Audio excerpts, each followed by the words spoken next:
ગઈકાલે ગાંધીધામ શહેરના banking circle વિસ્તારમાં સવારના સમયમાં 11:15ની આજુબાજુમાં એક ઘટના બનેલ, જેમાં જે એસબીઆઈ બેંક છે ત્યાં ડેલીનું જે એટીએમના જે વાહન જે કેશ લોડ કરતા હોય છે અને પછી અલગ અલગ જે એટીએમ્સમાં ડિસ્ટ્રીબ્યુશન કરવાનું થતું હોય, તો એમાં જ્યારે એસબીઆઈ બેંકમાંથી જ્યારે એક ગાડીમાં જે હિટાચી મેનેજમેન્ટ સર્વિસીસ છે એમાં જ્યારે ગાડીમાં જે કેશ લોડ થયો આશરે 2,13,00,000નું, તે દરમિયાન જે છે એમના જે કર્મચારી હતા કેશ વાનના, એ નાસ્તો કરતા હતા અને એ જ દરમિયાન એક વ્યક્તિ આવે છે, અજાણ્યો વ્યક્તિ, અને ગાડીમાં જે છે એક ડુપ્લિકેટ ચાવી લગાવીને ગાડી લઈને નાસી જાય છે.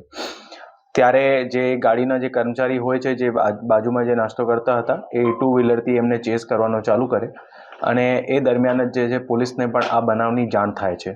ત્યારે જ્યારે આ ચેઝિંગ ચાલતી હતી એ દરમિયાન આ જે કેશ વાન લઈને જે નાસી ગયેલા હતા, એ એક આગળમાં જઈને એક 4 વ્હીલરને પણ ટક્કર મારે છે.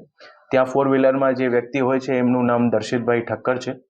એ હિંમત અને સાહસ દાખવીને જે એક ભાઈ બીજા પણ જે ચેસ કરતા હતા એમને સાથે 4 વ્હીલરમાં ચેસ કરવાનું ચાલુ કરે. મીનવાઇલ બીજી બાજુ પોલીસની પણ અલગ અલગ ટીમો આ બનાવમાં જે છે એની શોધખોળમાં લાગી ગઈ હતી. તે દરમિયાન જ જે છે ગાંધીધામ શહેરના બહારના જગ્યામાં જે એક મીઠી રોડ ગામ છે ત્યાં એ ગાડી જે છે નાસી જાય મૂકીને નીકળી જાય છે, જે એટીએમની વાહન લઈને નીકળ્યા હતા.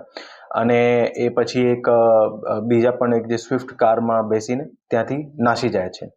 પોલીસને આ જે બનાવની જે જાણ થઈ અને પછી આ જે ગાડી જે નાસી ગયેલ ત્યાં એક જે રેડી મૂકી હતી, એમાં બધું મુદ્દામાલ જે હતું એ આખો મુદ્દામાલ જે છે એમાં મળી ગયું હતું, જે મુદ્દામાલ આશરે 2,13,00,000નું છે. અને આના પછી આ જે બનાવની આખી જે છે ડિટેક્શન માટે પોલીસની અલગ અલગ ટીમો લાગેલ હતી, જેમાં એ ડિવિઝનની લોકલ ટીમ્સ, એમના પીઆઈ, જે ડીવાયએસપી અંજાર છે એમની પણ સુપરવિઝન હતું, અને એની સાથે સાથે એલસીબીની વિવિધ ટીમો જે છે આ આરોપીઓને શોધવામાં લાગી ગઈ હતી. એ દરમિયાન જે છે અલગ અલગ સોર્સેસથી જે પોલીસની તપાસ ચાલતી હતી, સાંજના સમયમાં જે છે એક હકીકત મળેલ, જેના આધારે અલગ અલગ આરોપીઓને શોધી કાઢવામાં આવેલ છે. અત્યાર સુધીના જે બનાવ છે એમાં ટોટલ 6 આરોપીઓને પોલીસે પકડી પાડેલ છે, જેમાં એક છે રાહુલ રામજીભાઈ સંજોટ, વિવેક ઉર્ફે વિવાન રામજીભાઈ સંજોટ, દિનેશ વેલજીભાઈ ફફલ, રાહુલ હીરજીભાઈ બારોટ, નીતિન ગોપાલભાઈ ગજરા, ગૌતમ પ્રકાશ વિંજોડા. એ જે 6 લોકો હતા, બધાના અલગ અલગ રોલ હતા આખા અંજામને આપવા માટે, બનાવને અંજામ આપવા માટે. જેમાં કોઈ વ્યક્તિએ ડુપ્લિકેટ ચાવી બનાવેલ હતી, તો કોઈ વ્યક્તિએ જે છે જ્યારે બનાવ બનેલ હતો ત્યારે જે માણસોને નાસ્તો કરાવવાનું હતું ત્યારે કઈ રીતે એ લોકોને ડાયવર્ટ કરવાનું.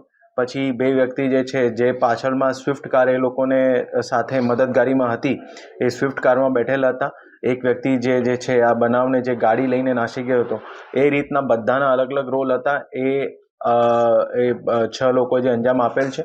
આ આખા બનાવ દરમિયાન જે છે પોલીસ દ્વારા જે ત્વરિત રીતે કાર્યવાહી કરવામાં આવેલ છે, અને એની સાથે સાથે જે એક પ્રાઇવેટ વ્યક્તિ જે પોતાની હિંમત દાખવીને આમાં એક સાહસ રીતે જે કામ કર્યો છે, એની પણ પૂરકચ્છ પોલીસ દ્વારા જે છે એક બહુ એમની જે હિંમતને બિરદાવવામાં આવી છે, અને એમને પણ જે છે પોલીસ દ્વારા એક પ્રશંસા પત્ર પણ આપવામાં આવશે.